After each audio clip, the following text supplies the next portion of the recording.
I would like to welcome you and congratulate our graduates on your achievements. We're so proud of you. During the year, my favorite artist released an album that I've been listening to all year over and over again. And there's a part during the album that I think of you all very much. So I thought I'd share it with you today. This is from the off season, and it's a sample actually of a professional basketball player, Damian Lillard, from the Portland Trail Blazers, talking about what kind of preparation it takes to be a world-class athlete. And of course, what I think of when I hear this is what it takes to get through your master's degree. And I think of you all the time when I hear this section, and I get a little choked up about it. But it is NBA playoff season, so I thought it was an appropriate time to maybe share this with you. So this is Damian Lillard. When I first came here, I said I didn't come here to waste my time. They gave us a chance to get in like we asked for, and that's what we have come to do. The situations for success are handled way before the time comes. When you truly prepare yourself, and with training and conditioning and things like that, when you cheat yourself, you fail in the big moments and you crash. But when you really put in the time, whether people know it or not, it will always come to light.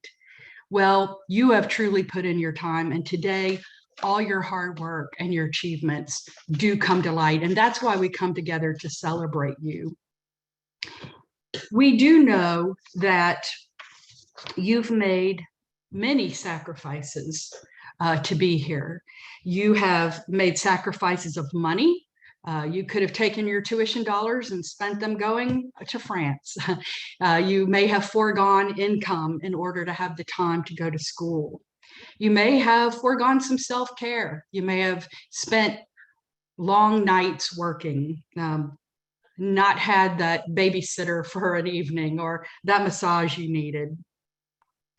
You certainly had time that you could have spent putting your children to bed or hanging out with your friends, having a romantic dinner with your partner, or having lunch with your coworkers when you were working instead. And hopefully, if we've done our jobs right, you've also had times when you were challenged beyond what you thought you could do, and you've risen to those challenges and succeeded.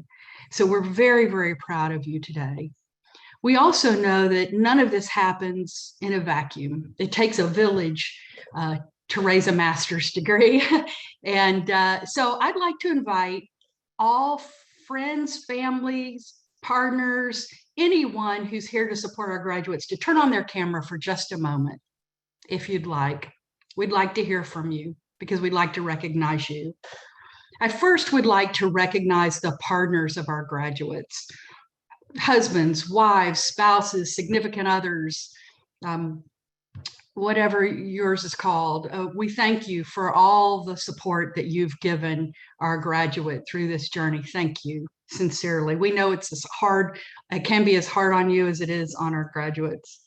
The parents of our graduates, thank you so much for all that you've done for them to get them through and support them on their way. Children of our graduates, we know there have been times mom or dad may have been busy and that you've had to put up with that. So we congratulate you for getting them through with it. Friends and frenemies of our graduates, thank you so much for being here. We celebrate you and all the support you've given our graduates. We also want to recognize the faculty. This is another group whose work is largely invisible. You don't see the long nights and hours they put in preparing for class, working with your classmates, grading and more grading, giving you good feedback. Those things are invisible to you, but I see it every day. We have one of the most dedicated, tireless, and compassionate faculties that I've ever met in my life. They are truly fantastic, and let's all give them a hand for their contributions to you meeting this goal in your life. Thank you very much, faculty.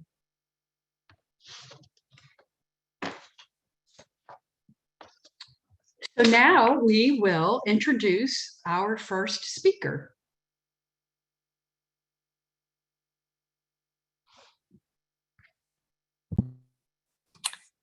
It is my pleasure to introduce Abigail Schleifer.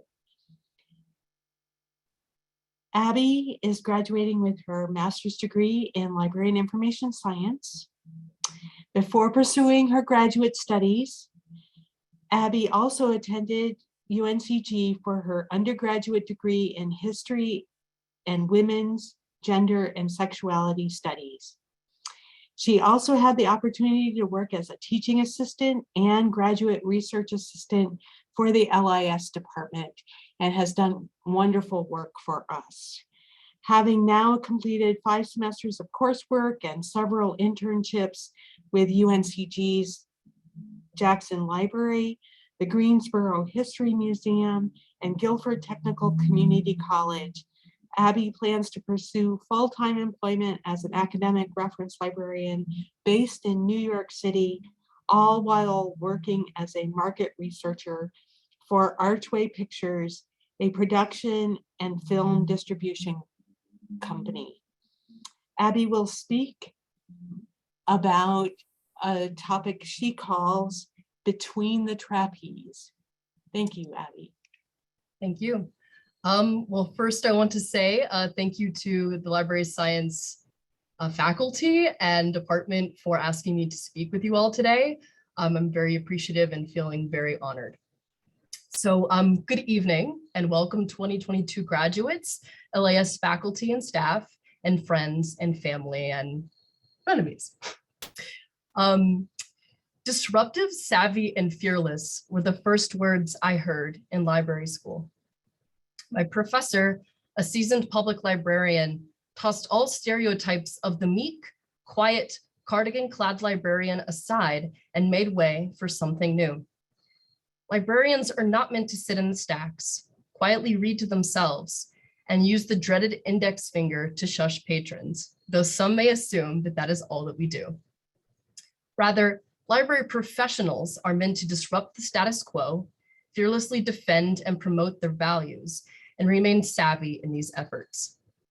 At first, these assertions were foreign to me. If you'd met me 6 years ago, most people would not have used those particular adjectives to describe me.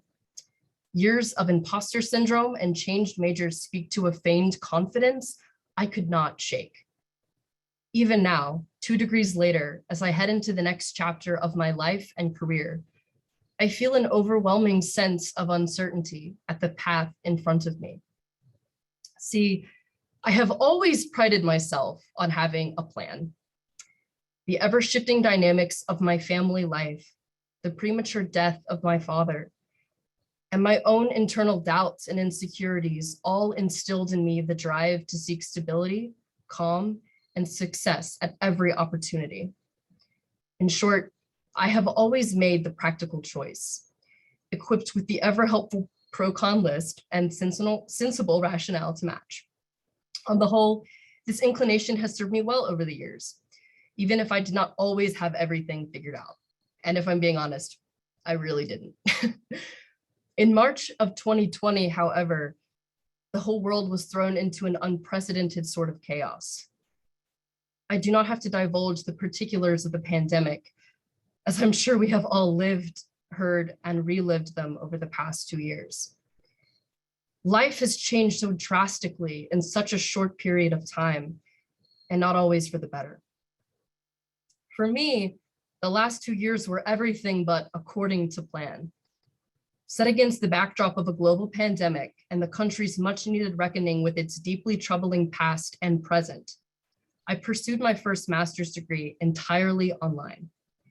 Having spent the majority of my undergraduate career attending classes, events, and work in person, navigating the aptly coined Zoom University while working 3 part-time jobs and living on my own for the first time was a constant balancing act. Like a trapeze artist, I felt constantly pulled from one trapeze to the next, always worrying where and how I would land. There's a parable written by clinical psychologist, humanitarian, and author Denon Perry that speaks to this very fear. Perry writes, quote, "Sometimes I feel that my life is a series of trapeze swings. I'm either hanging on to a trapeze bar, swinging along, or for a few moments in my life, I'm hurtling across space in between trapeze bars." The existence of this space has always been my biggest fear. However, Perry ends the parable with this inspiring thought. In between trapeze bars, the transition zones in our lives are incredibly rich places. They should be honored, even savored, because hurtling through the void, we may just learn how to fly. I dare to speak for many of us when I say the last 2 years have existed in this very space between the trapeze bars. Many of us are paralyzed by the thought of coming change and transformation. At times, my own anxiety keeps me frozen in place and afraid to let go. But if the last 2 years have taught me anything, it's that even with the best laid plans, life rarely happens in the way we expect. And it is in those moments that we actually discover who we really are and how we can begin to move forward. I urge all of us to shift our perspectives and embrace living in the space between the trapeze bars.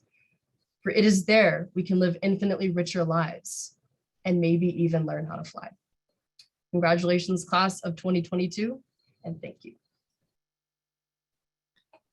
Abby, thank you so much. I think you have truly learned how to fly according to your presentation.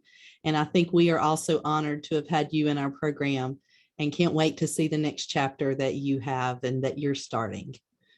I would like to also introduce you to our next speaker. This is Asia Wright. Asia is in our school library media program, or was.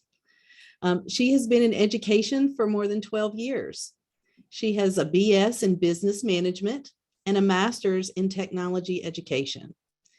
She is the school library media coordinator at Marie G. Davis IB World School in Charlotte, North Carolina. Technology and literacy have always been Asia's passions, as she has exhibited in her classes. And she is excited about this new career journey. She is married to Danny, and they currently reside in Lancaster, South Carolina. We are so pleased to have Asia here today and can't wait to hear the great inspiration you have for us, Asia. Hello, guys. Distinguished guests, administrators, professors, families, friends, and members of the class of 2022.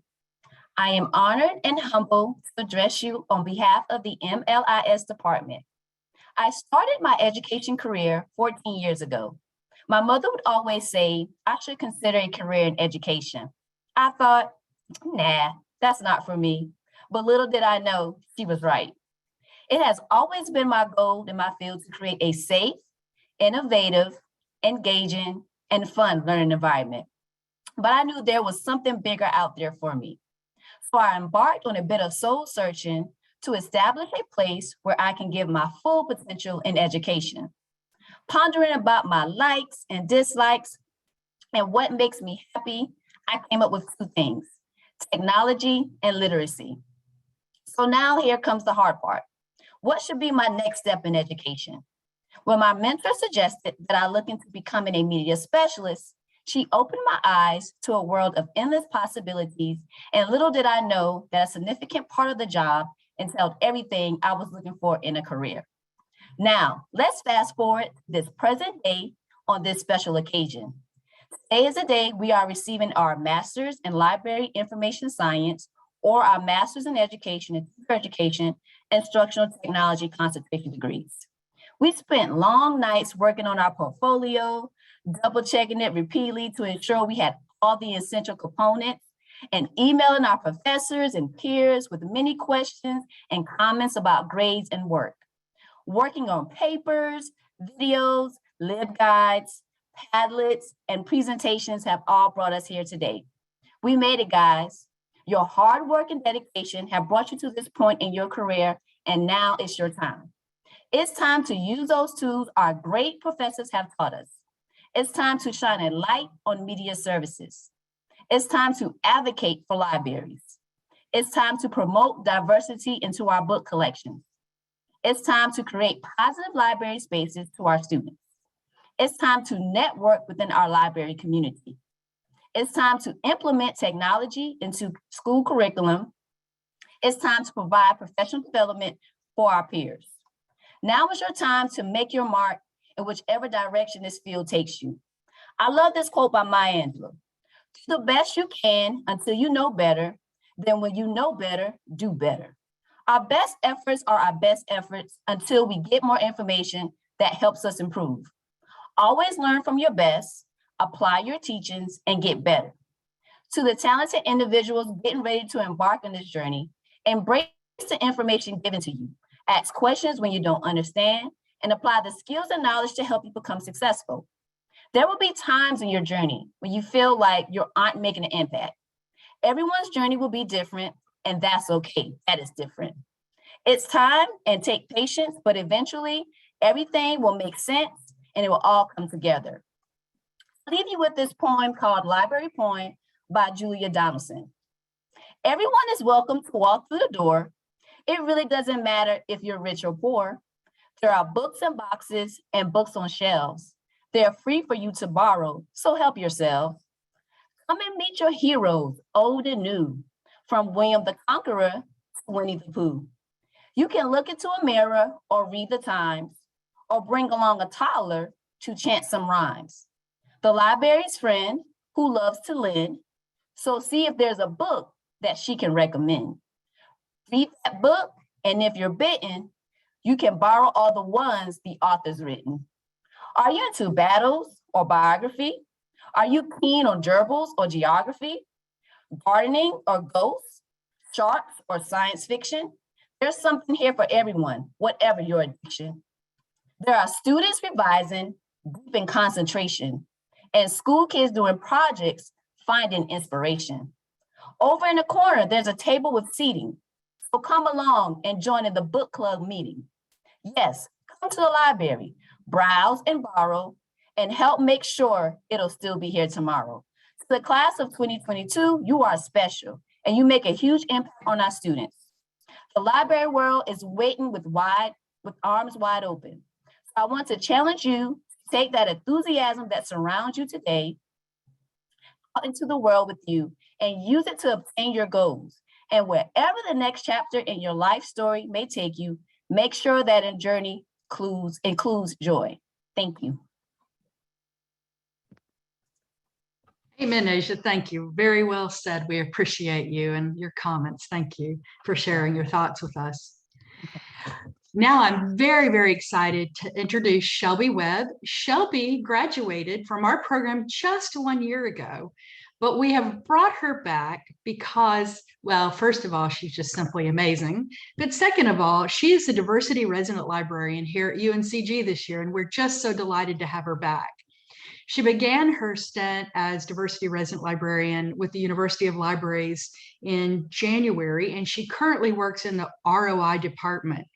She is also co-liaison librarian to the African American and African Diaspora department with Jenny Dale. Shelby's professional interests center on special collections and critical cataloging, which will be included in her future rotations as diversity resident. And we thought she would just be able to give you some great reflections on being a year out of her degree and what her time's been like. So Shelby, I can't thank you enough for being with us. We really appreciate you. Thank you for having me. All right, good evening and congratulations, graduates. So speed bumps, dead ends, detours, and all that jazz that makes a journey fun. I'm here to talk about the fun I've had since being in your position last year. Granted, we're all in unique positions, so I'm just giving this position statement, but I will offer some universal themes in hopes of giving a small amount of comfort to you. So nothing went according to plan for at least 99% of people in 2020, including me and my plans to intern at a museum that summer. Instead, it got pushed to the summer of 21, which was right after graduation. And although that plan was certain, it threw a monkey wrench to my long-term plans, launching me into some long-term blues, for it felt like my career projection was heading toward a sad stop. And don't get me wrong, I learned a lot from my time and gained great experience, but I would have appreciated getting that experience before I graduated school. And while interning as an archivist, I learned that I don't just want to do archival work, I want librarian to be part of my job title. So during this time, I applied for librarian jobs while on the job, which I found is the best case scenario while job hunting. But because I lacked a hefty amount of work experience, which the internship was meant to help cover, I felt very at a loss while applying. I was also in another state, shout out to Massachusetts, and only applying to those jobs for the first month. And in the last month of the internship in August, I started applying to those in North Carolina. So I was late getting the ball rolling. However, no matter the state, I faced the same problem, lack of experience. And I've had this problem since I graduated from undergrad. The deepest rooted issue that stemmed from not being able to get a job was the feeling that I wasn't quite experiencing life. I had fallen for the trap of society's standard of life progression, of life milestones happening at certain times from graduation, job, death, yada, yada. And this left me in quite a mental state, which I had been grappling with in the past through tears, self-help books, and the eventual epiphany that society is dumb, so don't worry about it. And fortunately, I had these tools at my disposal that summer in Massachusetts. And I was applying out the wazoo to academic and public libraries, to archive-related and collection-adjacent jobs, and definitely applying for things I didn't qualify for beyond the experience criteria, especially after the words of wisdom from a friend who mentioned how men apply to things without qualifying, so why not us? And us being those who do not identify as cisgendered men. And so this grasping at straws ceased when I spotted the diversity resident opening here at UNCG. But like I said before, I was, or at least felt, late. So I was like, why bother to apply? Not to mention, this academic librarian job was the real deal compared to the others I'd applied to, as in it involved papers, presentations, and other tenure-related activities that gave me heart palpitations. And despite my doubts, I dropped the line to my former professor, Dr. LIS, seeing as she was not only a resident of UNCG, but also achieved job security in this field after the residency. I figured she'd be the best person to ask on whether or not I should apply based on fears of not being academic enough, which she graciously squashed. She said how I am under no obligation to publish or meet some professor quota during the residency. And she also reminded me that this position is about building on what you have, and not having a lot doesn't mean it's not worth a lot. I also got much encouragement from my friend Olivia, another UNCG LIS alumna, who shared with me her journey to coveted employment in the field you actually went to school for. And her experience and encouragement gave me hope that when it came to this residency job, I could actually swing this. And those hopes were severely dashed after learning that the search was put on hold with no knowing of when or if they'd ever pick the search back up. So once again, I was internally banging my head on the desk repeatedly. And I knew there were other residency jobs out there, but when they're in places where I can't get my ethnic hair needs met, it throws a really icy bucket of water on my little candle flicker of hope. But let me go back to emphasize the point of why this job hunting season, post-graduation, the second time around, was so different. I had been living with my parents since forever, even after undergrad, which is not out of the ordinary, but plans like staying home to make enough money to move to the place where I'll have my dream job started to rake their nails down the chalkboard of my nerves after it took longer than anticipated. Simultaneously, me staying became a real boon to my parents when my dad's illness worsened over the years, making both my parents handicapped and in need of some help. Though they assured me they supported me leaving, I still had guilt doing so. And me trying to get a job before my internship ended and thus have someplace else to move was a way to keep that guilt from digging deeper the longer I stayed with my parents. Well, I was unable to avoid that. And although the job applications and society's stupid standard of living still dampened my days, it didn't negate the existence of good ones. I felt and still feel lucky to have friends to go on girl trips with, that I managed not to contract COVID and have dreams even more deferred, and lucky that you don't have to pay to laugh. I'm also grateful to have a home with parents who would allow me to mooch off of them until I could get it together. And by October, I heard back from the university libraries team and got the gift of a phone interview. I probably read that email a dozen times to calm my overactively dubious mind. I also emailed them a thank you for the interview and the questions. Please note that not only is it good to keep up an email chain of gratitude on your end, but also recognize that you were given the questions beforehand. And I tackled that opportunity to the ground and wrote my answers in my phone's memo app so I'd have a good script when the call came. It was over Zoom and thankfully without video, so they didn't see me scroll the script on my phone. And when that was done, I just had to wait to hear back to learn if I made it to the next round of interviews.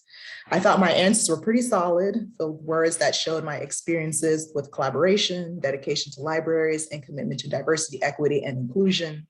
And during this wait period, my Aunt Pam passed away. So getting the wonderful news of receiving a final candidate interview was tinged with grief. I was glad to travel down to Atlanta with my mom to mourn and celebrate an aunt who was there to comfort me during my mother's illness, who stained my cheek with lipstick whenever we came to visit, and who just exemplified a life well lived.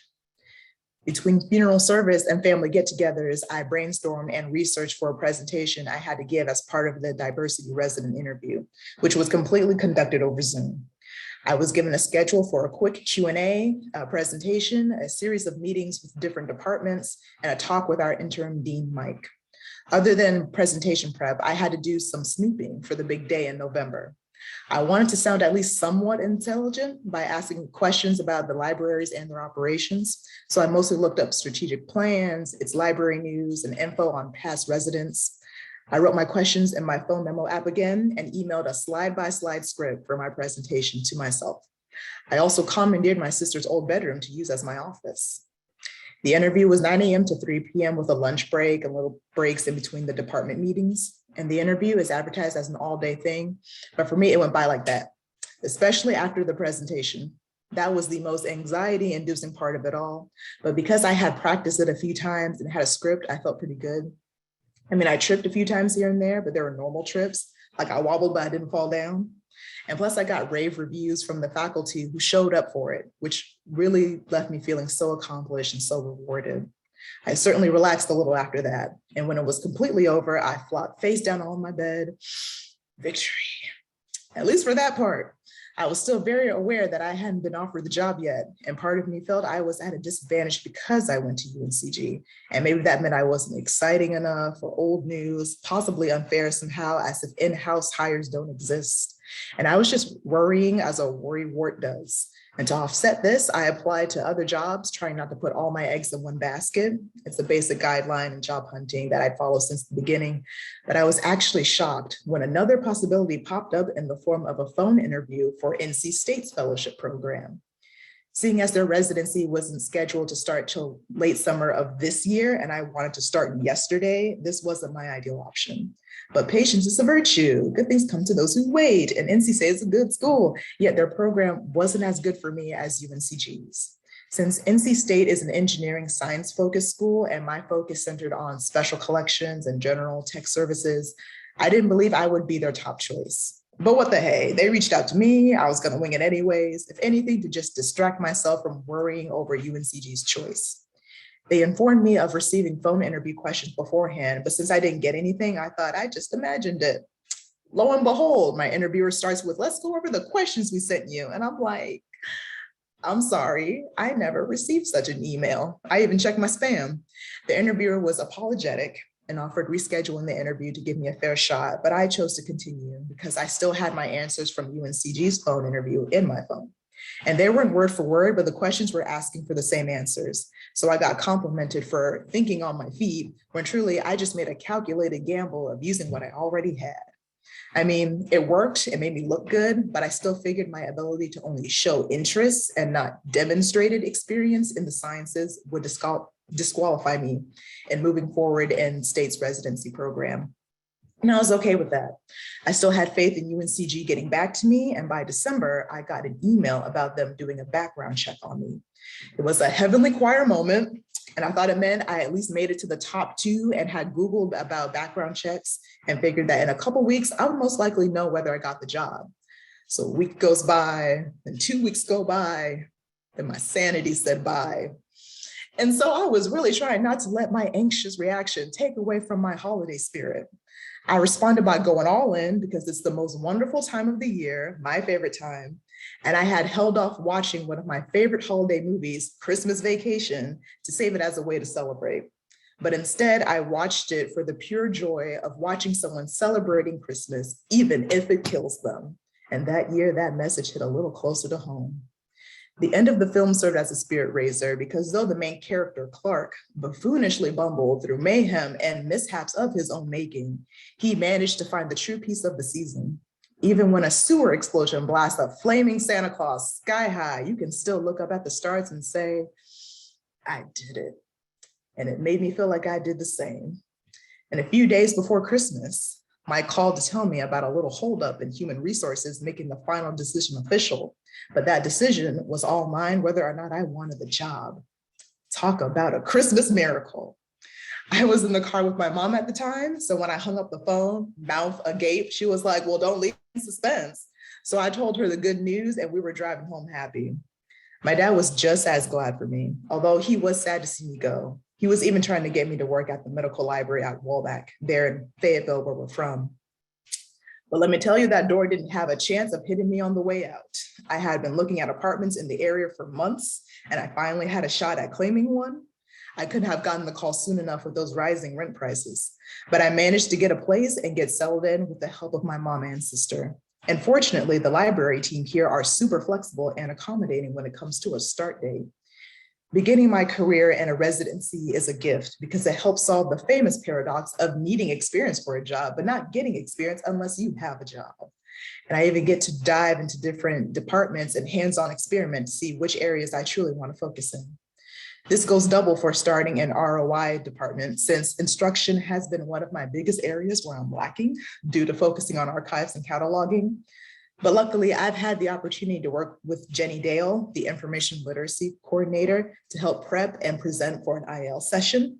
I've also enjoyed the chance to help students and faculty research through consultations and actually pay students for their hard work researching as a member of the Undergraduate Research Award Committee. Most of all, I'm grateful to the apprentice atmosphere. This is truly a learning experience where no one is pressuring me and I can take my time shadowing and talking to the professionals here. This meant even when I hit another one of those snags in my plans. On March 2nd, my mom called me to tell me my dad didn't make it through one of the many arduous breathing battles, and he finally found the most deserved peace from COPD. UNCG Libraries offered unwavering support for leaving to grieve with my family and reflect upon my dad's devotion and presence in my life. Though I'm happy my dad no longer suffers, I'm sorry he only made it up to this milestone in my life. Thankfully, his presence will always be felt, and it will support me as he has always done. The loss of loved ones poignantly proves the priceless worth of friends and family, for the power of their support lingers even after they've left. And like you all are toasting yourselves today, partially but significantly thanks to the supportive people in your life. I did the same last year when I gave a student commencement speech from home with my dad silently cheering me on in another room. Fortunately, I'm here able to give another speech from a place I paid for and with support from a home that's felt regardless of physical location. Equally as fortunate is to receive support from work. Although I suffered from a fair amount of FOMO as I missed many eventful experiences from colleagues at Jackson Library and the MLIS department while out on leave, I was able to pick up where I left off when I returned. I missed a lot of deadlines to apply to professional development retreats that also act as a future job retreat, what with the networking and resume building. Or I thought the deadline was just too close for me to even try it, so I should just accept the loss. But the team at Jackson Library wasn't about to let me give up. Of course, they assured me that they support me whether or not I applied, but they'd be happy to help me if I so choose. Well, I figured I'd shoot my shot. And that first week back was a mad dash of cover letters, essays, and shameful begging for recommendation letters at the 11th hour. But I managed to apply to 2 leadership institutes, submit a proposal, and register for the ALA conference in DC this summer. And I've truly been enjoying my journey, even during fearful times of uncertainty, ones that make sense, that throw you for a loop, and that leave you in a seemingly aimless, endless lull. Making peace with them and thus making peace with whatever unfolds has been the most complicatedly simple solution I've ever used to face this problem. It's effective and solves the real root of the problem of not its existence, but the problem with having a problem. Accepting the limits of ourselves and reality has always been, in my experience anyways, the healthiest choice. And choice is the ultimate power. It's how we can transform an obstacle into an opportunity and a weakness into a strength. Choice, when done from a healthy place, helps to transcend those limits of reality by reminding us that we shape reality.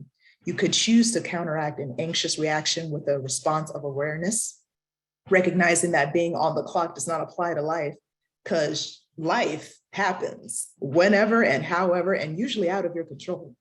A healthy choice is a way to move with it and back to it, since reacting from an unhealthy place to a certain degree is natural and part of the process, because it fortifies your ability to choose again, which is the process of building resilience. The power of choice also grants us the gift of defining your purpose, which doesn't have to be some set in stone Broadway production. My idea of purpose, which is just my humble opinion and in no way an authoritative definition, is intention with awareness, just doing whatever with your full attention, whether that be a face-to-face chat, walking down the street, or doing your taxes. And I don't mean 100% of your attention 100% of the time. That sounds exhausting. Just take a moment to enjoy, make peace with, and appreciate whatever is. And this is what I wish for all of you while you're celebrating today and doing whatever after, including those fun speed bumps, hiccups, and roadblocks along the way. Thank you.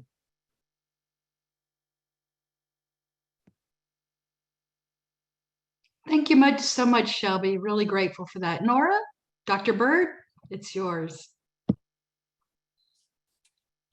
Well, welcome everyone.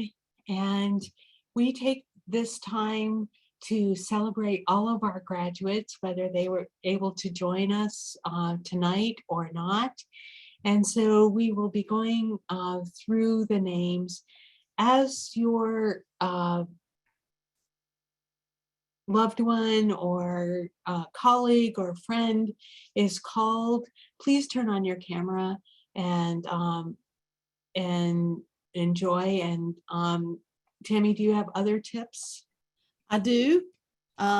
Just briefly, we also have a link to our post-graduation info. So if you would like to share an email address that's not UNCG, where we can communicate with you, we can offer any trainings that we might have for our alumni, and also connect with you in your alumni position that you are now. You've moved from student to alum, and we welcome you into our program. You should be receiving in the next few weeks to months your alumni pin. So if you are walking tomorrow, we will try to get that to you at the reception. But if not, we will try to mail those to you in the few weeks. Also, please don't forget, parents, family members, to please share on our message board. This message board is here for you to leave a nice little note to your graduate. We've had quite a few already, and we look forward to sharing those with our graduates. So please take just a moment to do that when you have a few minutes. All you have to do is click on this little plus in the corner and write a little note to them.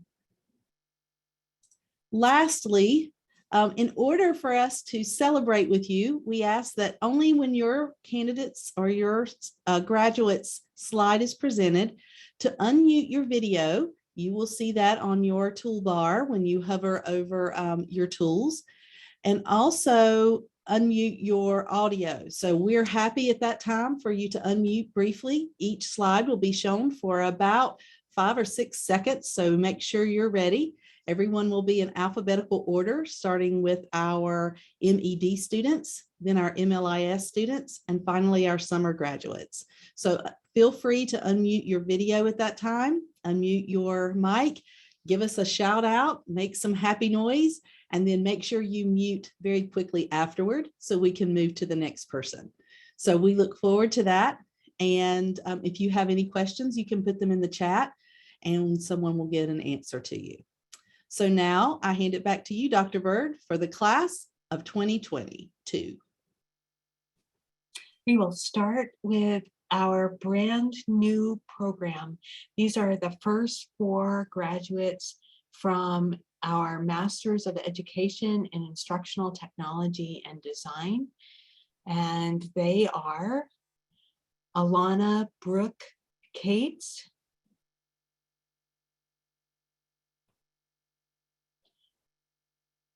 Adrian Quinn Dalton,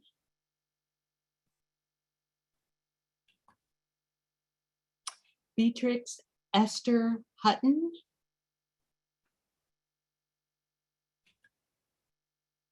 and Courtney Miller Tucker. Congratulations to our MED graduates.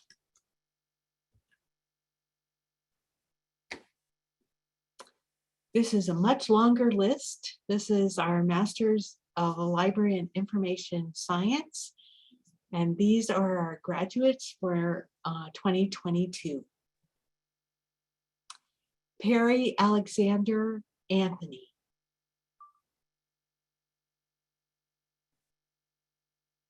Amy Lindsay Bacon.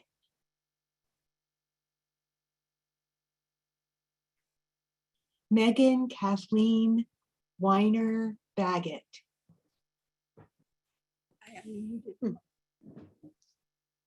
Big versions.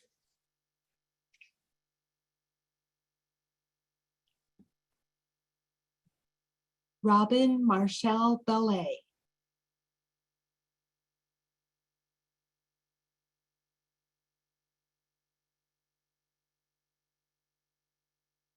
Anderson Noel Bacht.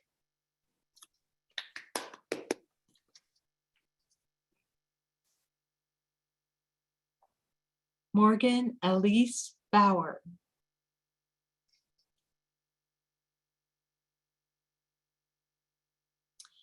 Star Baufman.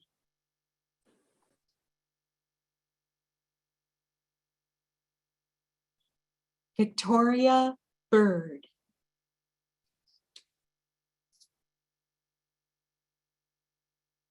Mary Grace Dixon.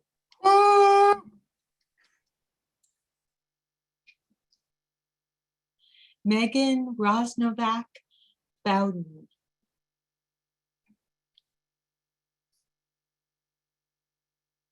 Sarah Ann Brady.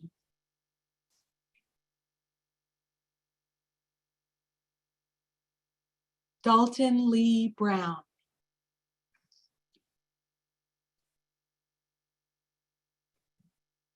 Kathleen Mary Cartwright.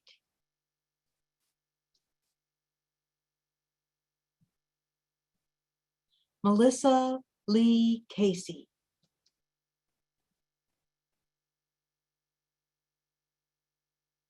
Dakota Murray Cheek.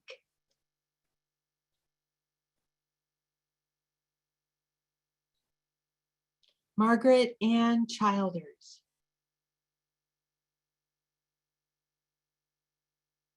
Sarah Beth Despain. Yay, Sarah. Yay! Tantu Ladeep.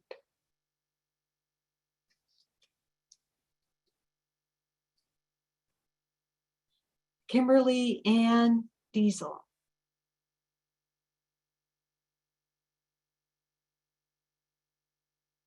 Bree Eileen Dumont.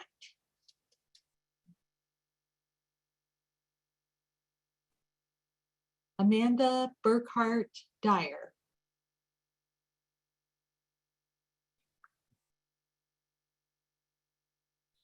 Kristen Aaron Finch.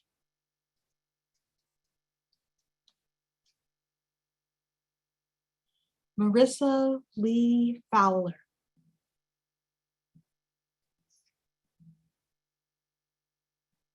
Jeremy Gray Glasgow.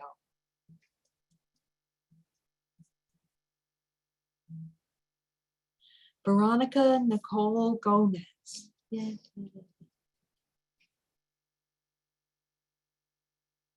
Kimberly Jones Gregory.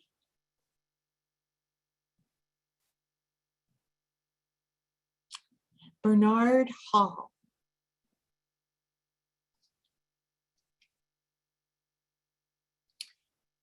Derek Jamal Hardy. And I just want to point out that Derek is the first person in the MLIS program to also earn a post-baccalaureate certificate in instructional design, which is brand new to us. So congratulations, Derek, doubly. Savvy Bowen Hart.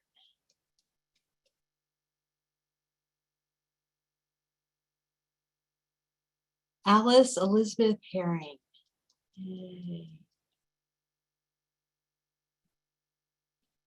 Olivia Carmen Francis Heifel. Amen. Cassidy Chandra Hoff Mahoney. Yay. Julie Ann Jackson.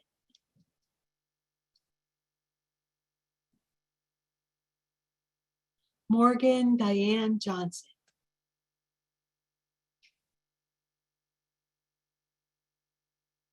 Tisha Nicole Cadillac.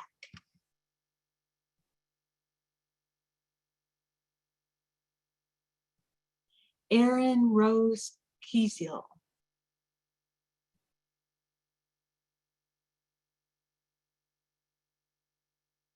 Catherine Ashby Leslie.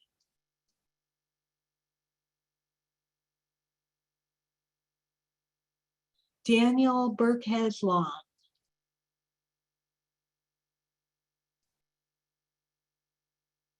Heather Brooke McGuire.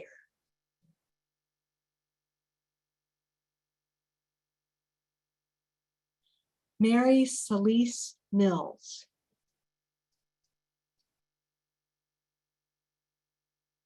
Courtney Laura Moses.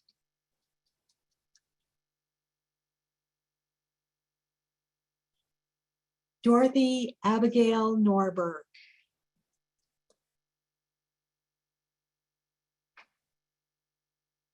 Alyssa Marie Papaya.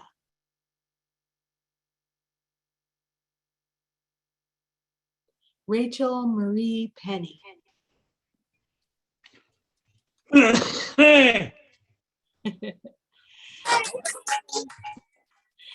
Ginger Marie Pinkard.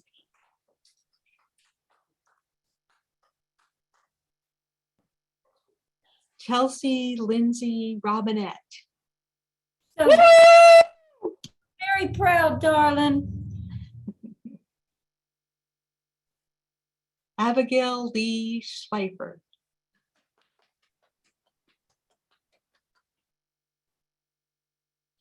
Tiffany Jean Service. Yeah.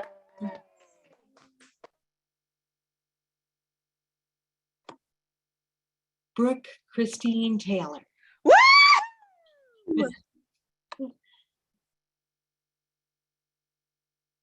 Sagan W. Thacker.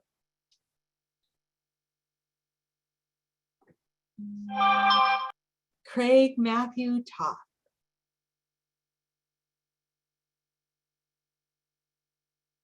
Madison Bell Turner. Way to go, Maddie.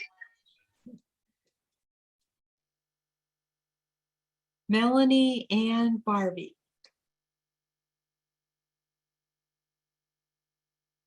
Holly Catherine Walker.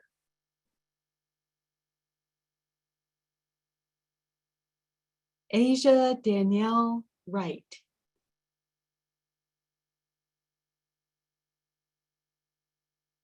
Bethany Meyer Wyrick.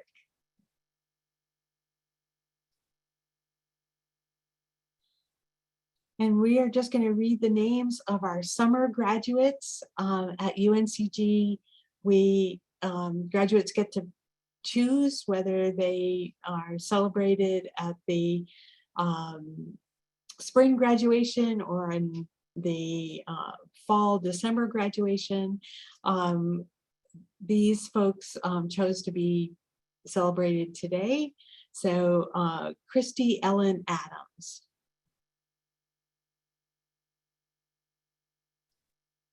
Christine Ann Crysette. Jordan Freeman.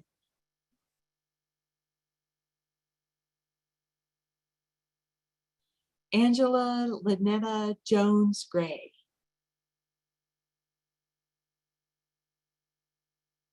Natalie Lillian Penner.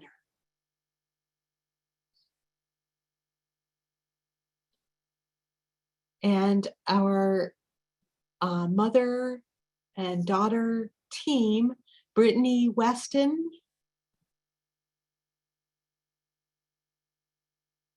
and Robin Weston. Congratulations for completing your work this summer. Again, congratulations, everyone. We're so excited for you. I just have a couple of thoughts before I turn you loose to our rooms, first to Tammy and then to our rooms.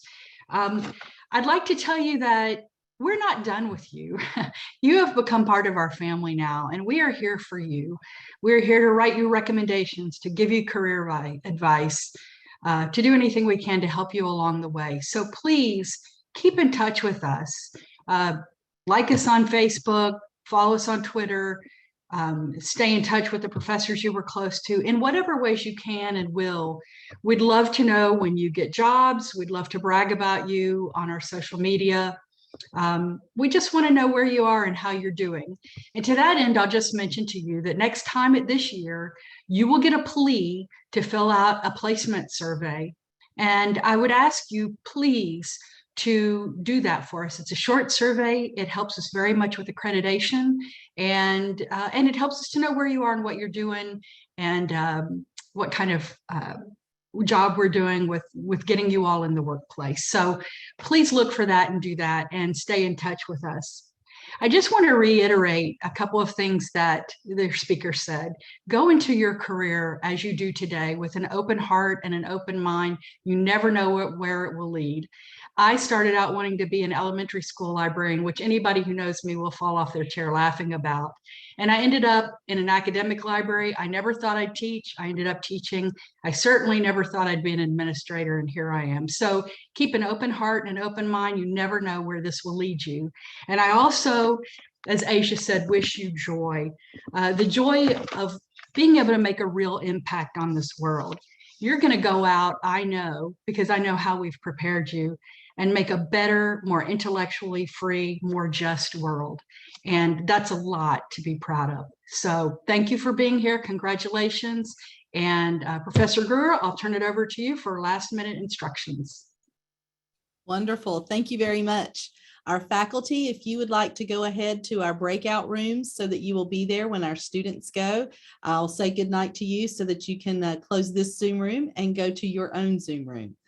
For the rest of you, just briefly, I wanted to remind you that number one, please, parents, remember to fill out this message board for your student or your candidate, not just parents, but also your family members, your children, your husbands, wives, partners. We would love to have you just show a little bit of love to your candidate on our message board. So candidates or graduates, please take a look at this. There are quite a few messages here just for you.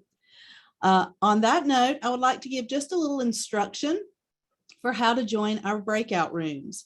So in the chat box, you will see a link to this document. It is a separate Zoom room for each one of our breakouts. So you will actually leave this Zoom room to go to your particular breakout, and then you will follow that document to go to each one of the breakout rooms.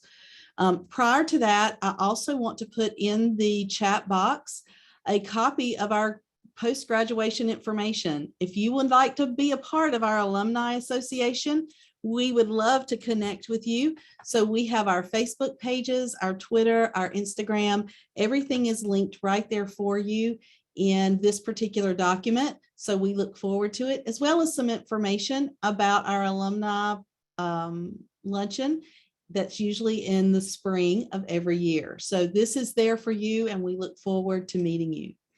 Now, again, to get to this particular document, you will have to open it and keep it open on your computer. Close this Zoom room and then go to this document will take you to each one of those Zoom rooms, and then you'll close each Zoom meeting and go to the next.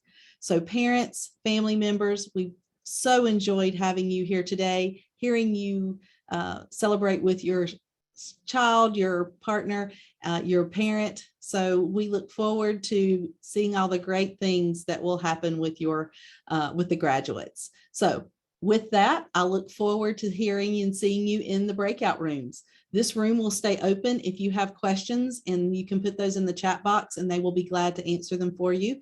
And until then, I'll look forward to seeing those of you who will be here on Friday.